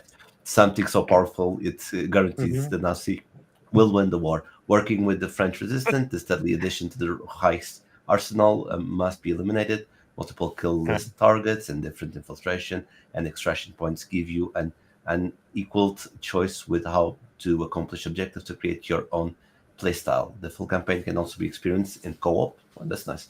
Fight against the Nazi war machine with an ally to share weapons, item, and tactical know-how, as well as help each other get back in the fight when you go down during firefights.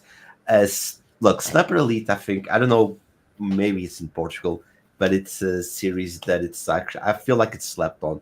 I only found out about Sniper Elite 3 because they gave it on PlayStation Plus a few years ago. Such a fun game.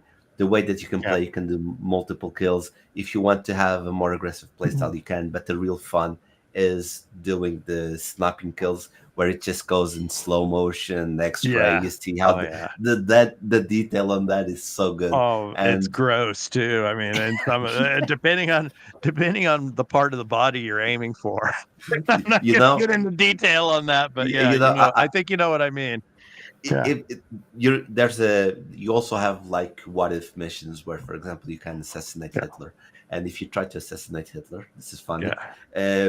You just see one of his testicles because history says he only had one. So that's how much detail it is. Burley, come on, what are you doing, man? No. It's showtime, man. Come on. Burley is too shocked for this. No, and The testicle part, I'm just like, what? And Actually, Hitler is in the Sniper Elite Resistance too.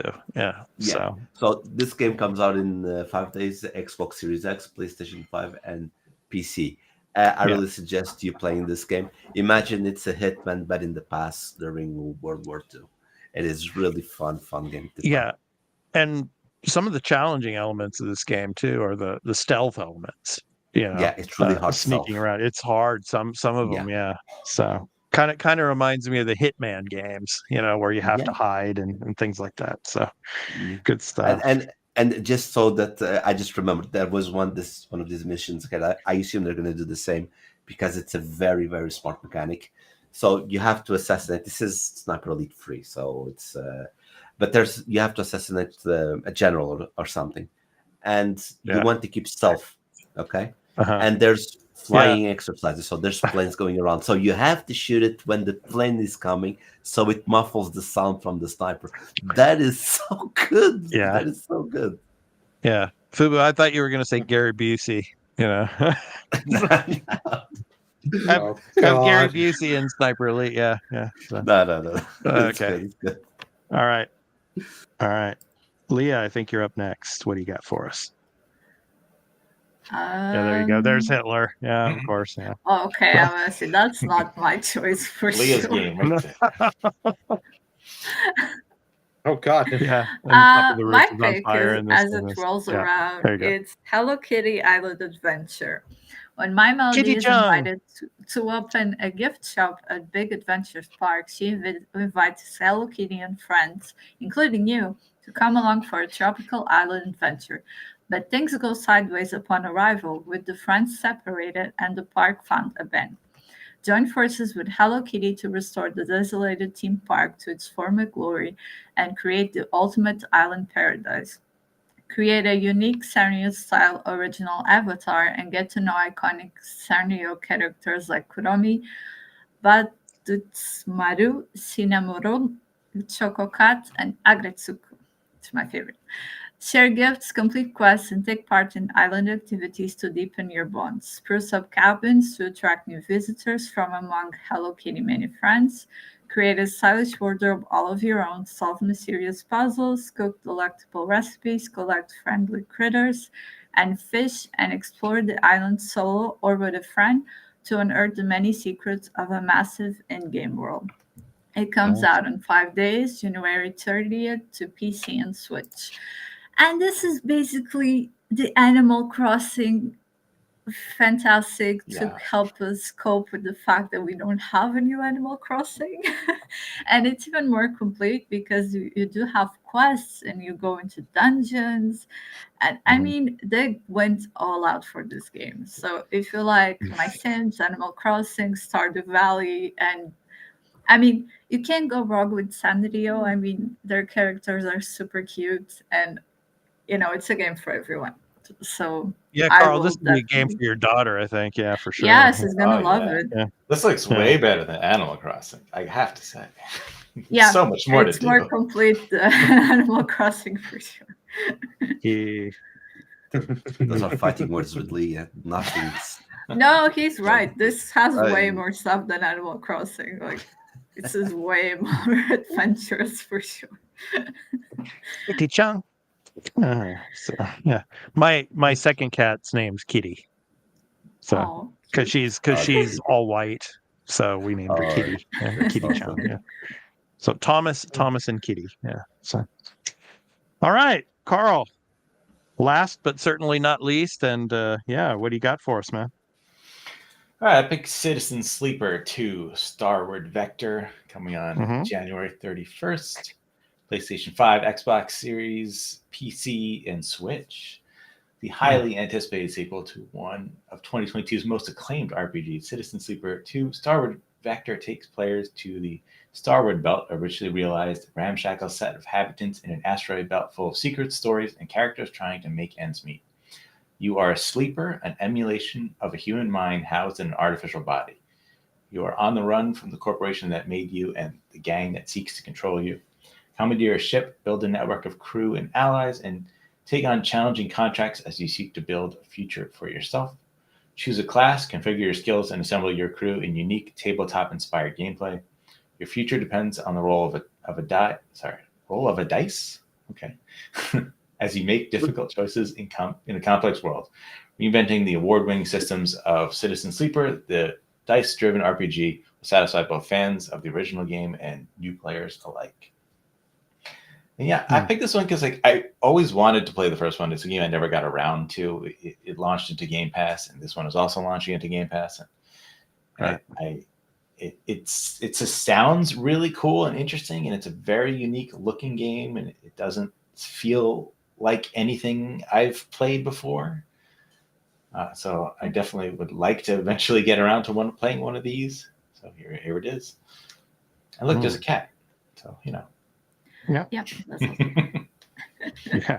Seems really challenging because like if you have to rely on the dice, like it's just maybe it's a luck-based system because like you want to do something, but if you don't have enough like roll of the dice, like you may not you're gonna fail. Like in a normal RPG with the like D&D. All praise dice Lord. Please give us the die roll that we need. Well, I feel like that's part of what it is about. Like, it's an RPG where like you're not gonna be able to succeed at everything, right? That's fine. Yeah. Story goes or the way it goes because you failed at certain things here and there. So those are our picks of the week. So you go to www.releases.com and check out all the games that are releasing for the rest of January and into February and beyond. www.releases.com. So go and check that out. All righty. So next up is Game Pass. So Game Pass Wave 2 for January. So Carl, Citizen Sleeper is actually one of those games. So what else do we have coming? Yeah. All right, let's try to get through this nice and quickly. We have a much better drop for the second half here of January. Let's see what's out now already. Lonely Mountain Snow Riders, which looks like a pretty fun skiing game. Yeah, Sniper Elite Resistance, and of course Fubu shooting testicles and all. Yeah. So. Yeah, this game's got some pretty good reviews too so far. You got Flock, which is already out now as well. That's coming to standard. See, I hate all this like standard stuff. I really. Yeah. There's stuff that's already on Game Pass, but like going to standard. Gigantic Rampage Edition. I'm just gonna skip these things that are coming to standard. Just wasting my time. Seriously, it's already on Game Pass. Stop it, Microsoft. Okay. You got Starbound.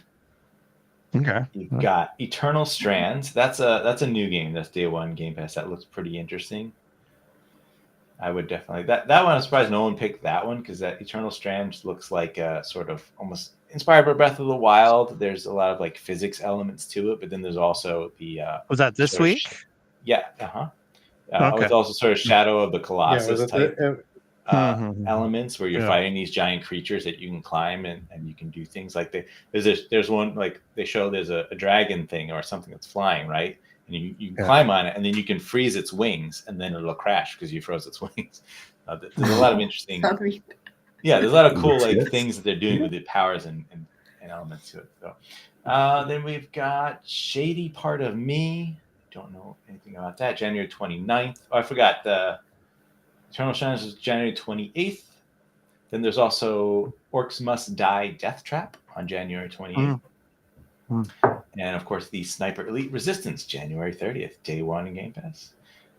Citizen Sleeper 2, January 31st, day one Game Pass. And then Far Cry New Dawn on February 4th.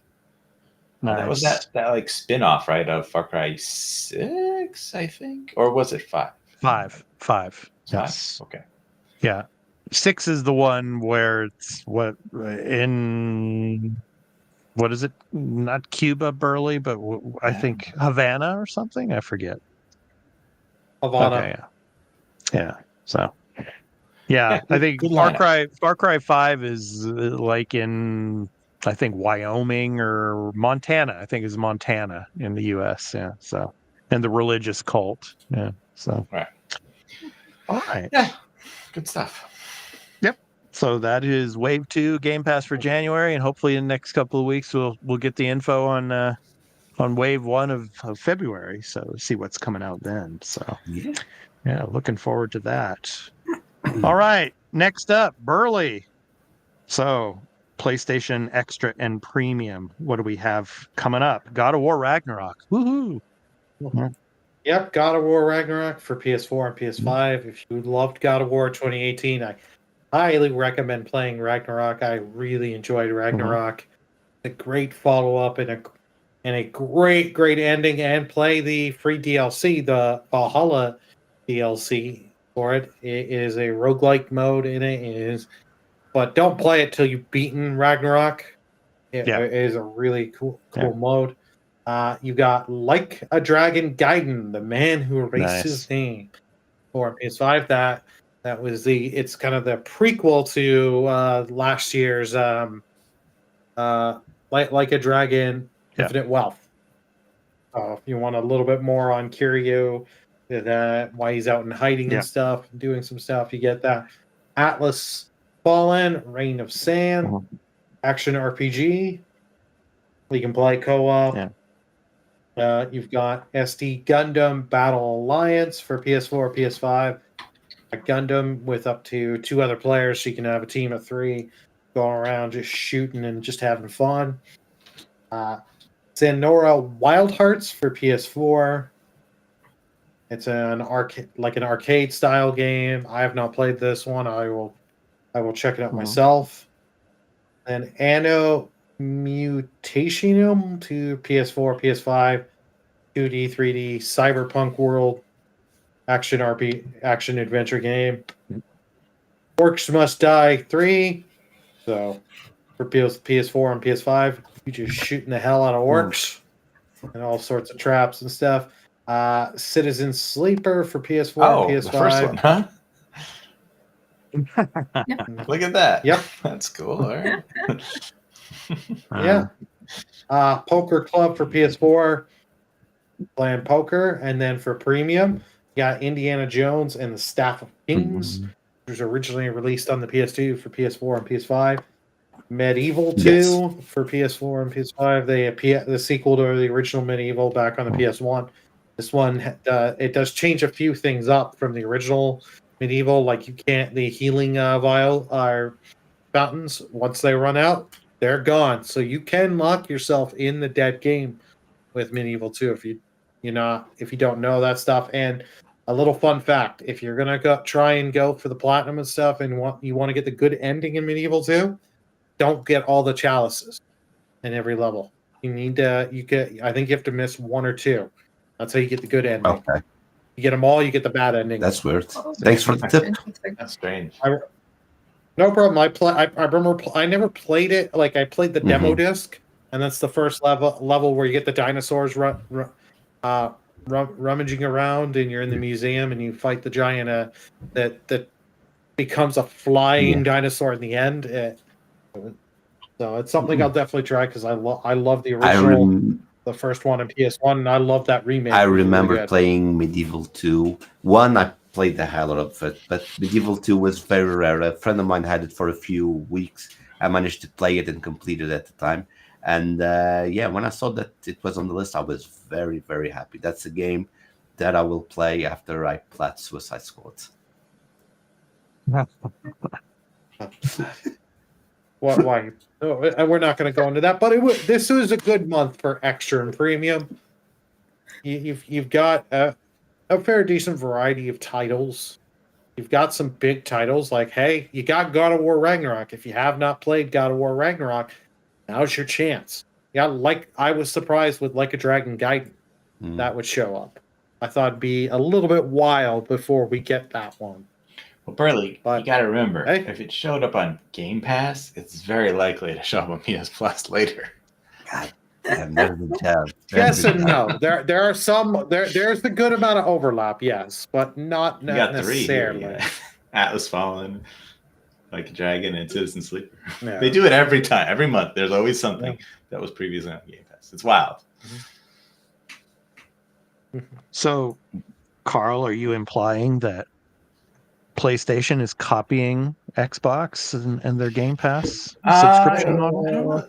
I have to say it's probably like opportunistic more than anything. Like, okay, because it's already, they know that those people are willing to put those games on a service, and the price might be less at that point because they've already done it than other companies. So, yeah.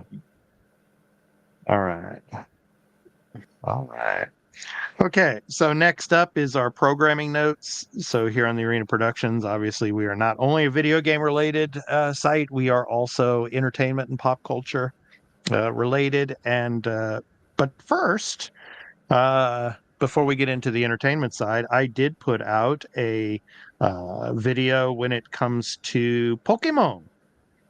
So the Pokemon trading card game Pocket. So new features are incoming. So please go and check out that video. So Pokemon Pocket. Yeah, I mean, it's very, very big out here in Japan. So out in the US and in Canada, Burley, I don't know about Pocket out there, how big it is, but it's super big out here in Japan, especially with the elementary school kids. It used to be quite big, but it kind of has petered off here in Canada for most people. Like, I was playing it when it first came out, but then I'll be honest, I uninstalled the app because I was like, it's just opening packs. Like, there is the battling, but it's like, if I really want to do the trading card battling and all that, I'll just they have a great app on PC for the TCG. Yeah. And just play that. Well, way. Here in Japan, it's all on the cell phone. Yeah, so everything's going on cell phone. I'm actually very lucky in this game because I already got the gold Charizard and the gold Mew. So those are like super rare cards, and I also have the Charizard that has the story, and another one that has the story now from the most recent pack. So I don't fight a lot in this game. Like, I already figured out the meta with this game, which is basically get a Snorlax, put them in the front line, wait for you to get like the big card. In this case, I use a fire deck, and I just want Charmander, Charmeleon, Charizard, and by the time Charizard is in the field, he already has all the energies, and I just smack people with the most powerful attack. And that's what I do. So I don't play it a lot, but I do enjoy the collecting aspect of the game. That's what I like. Yeah.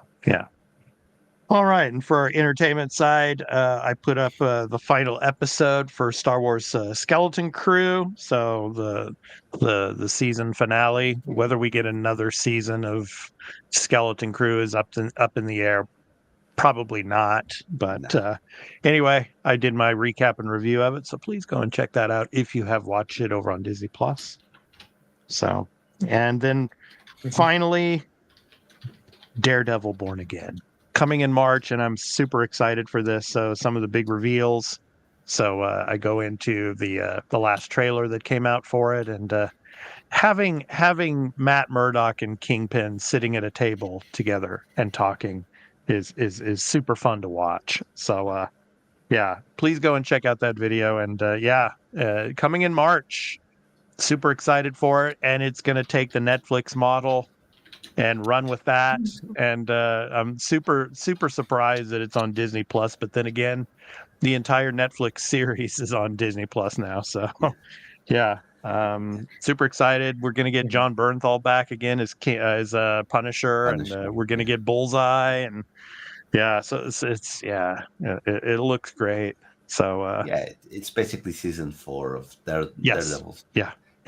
And I'm really excited. Like, I think this is the content that I'm most excited for the whole year, because I love Daredevil from Netflix. I love what they did with the Defenders as well. I don't know.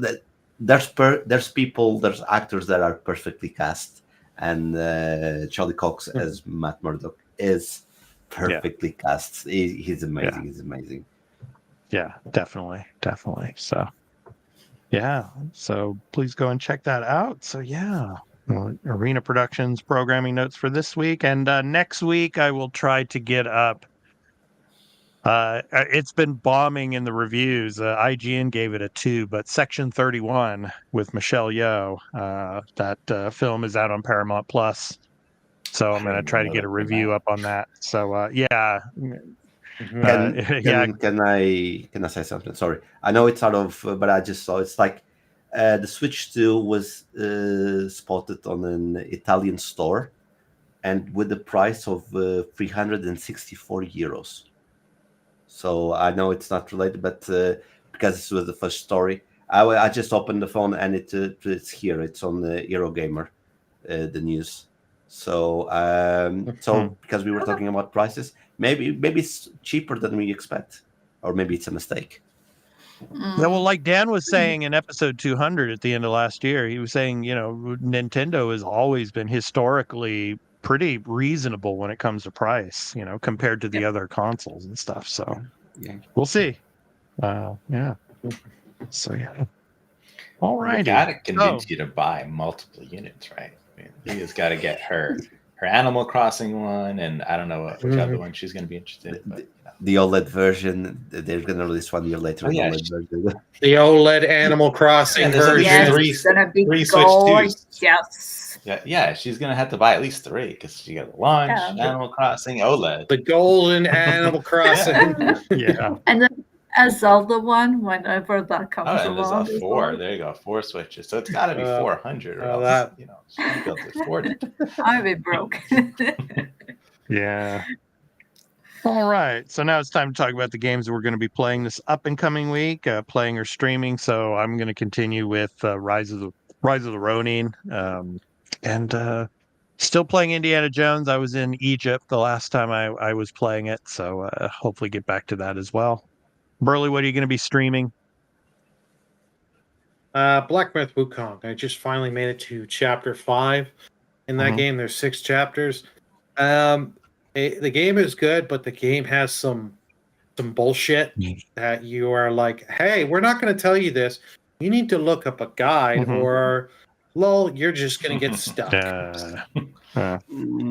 Like, so anyone that's playing the game is good. Is not a 20 out of 10, Fubu. That's reserved for Final Fantasy, the 3rd one that's coming out as well. It's reserved for... Okay, we'll see. Yeah, well, you've got the rights to do the extra take on that one. I'll let you take the reins on that one. No problem. Thank you. No, look, Black Myth is a good game. I do understand what you're saying, but the game doesn't give you hands. It's more of a classic game where you have to fend for yourself, because nowadays when you play games, they tell you you pinpoint, you go here, you go there. You have to pay attention to what's going on. And there was a part on the one with the fire, one of the last chapters. I got stuck because I was missing a simple gap. I was like, I've run the full map. Where the hell should I go? And then I saw this just tiny little gap. And then you go down, then you go to the final area where the final boss of that level is. But I do understand what Pearl is saying. I do agree, but I think it's part of the charm of the game. It doesn't handhold you a lot. Yeah. All righty. What? Okay. Carl, what are you going to play? And Lee? Well, did I say I finished Infamous Second Son? I don't think I've been on since, right? Or we haven't had No. No, we haven't. Yeah, so I did finish that, so I moved on to something else. Real quick on Infamous Second Son, it's pretty good. It does feel like a rushed game. Something about it feels like there should have been more to it. I like all there's a 4th power you get at the end, which is really cool. Again, I like it, but all the powers are like, they just seem like a variation of each other. Like they're not distinctly different. They just kind of function slightly different, but do the sort of the same things in each of the attacks you can do. So it's kind of like a 7 out of 5, 7.5 or so, I'd say, out of 10. It's good, but it's not quite the best. I started Shin Megami Tensei 5 Vengeance. Let me tell you, I really like this game. I have a great time, and this game is like, if you like Pokemon, right, and you want a dark Pokemon with a very oppressive world that you're in that's really strange and this weird vibes to it, and you know, you want like there's a story. It's not incredible, but like there's something going on. At least there's like weird stuff going on with these demon characters, you know, and there's a lot to do in it. I'd say it seems like pretty dense. It's challenging, you know, like you will fight bosses who will destroy you. You will have to take your time to either level up or like make sure you build the right party to defeat them.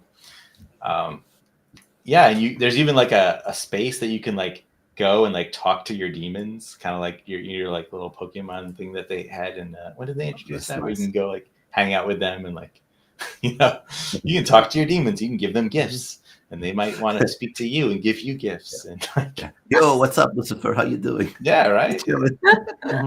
Yeah, so like, it's a really incredible game. It runs great, 60 frames per second. It looks fantastic. Like, I like this. I feel like this is cool idea of like, okay, it shouldn't have been a Switch like exclusive, right? That sucks. But because it was, it targeted Switch hardware, and now when it came to Xbox, PS5, I assume exactly the same, it looks better, higher resolution, runs at 60 frames per second. I mean, it's I love the way it looks, and the graphics aren't like high end or anything, but it's awesome. I'm really impressed with this game. It's much better than I expected. I don't know that the other games in the franchise are anywhere near this. From what I've done my research, this one seems to be the best by far. But definitely give this one a chance if you like turn-based RPG, if you like Pokemon even too, because you get to collect these demons and you know, just like Persona, you can fuse them and make new ones, right? But like, I kind of feel like I want to keep them with me a lot and like level them up, because like I'm getting attached to like certain ones and I want them to stick around. But awesome. Then eventually you gotta do it, because you gotta move on and get more powerful. All right, Fubu, what are you gonna be playing? Me, look, Burley's gonna probably first choke me. So, but let me finish. I'm gonna plat Suicide Squad, and I already said this on X, and Burley forced choked me there. But I'm gonna say I don't understand the hate on the game. I did the main campaign. I did enjoy the story. I cracked a lot with the dialogue. There's a joke, like King Shark is my favorite, and there's a joke that I really loved a lot, which was basically this. They went to save Poison Ivy, okay? And when they found Poison Ivy, King Shark was like, this one's not human. Is this what you call the vegan option? You know, because she's a flower. And it was so funny. It was so funny. And I'm going to use what someone said during this podcast. It's just run and shoot people. And that's what you do on this game. You just run around, jump around, shoot people, mayhem. It's like a bullet hell. I really enjoyed the game. I'm going to give props to what people say as well, which is, yes, the side missions are all the same. They become very boring. So I do understand that. But if you do that with friends, it becomes bearable. So I did enjoy Suicide Squad, and I'm going to finish Mario and Luigi Brothership. It gets they stretch the ending a little bit too much, but it's good. So Leah, what are you going to be playing? I put up a new Animal Crossing.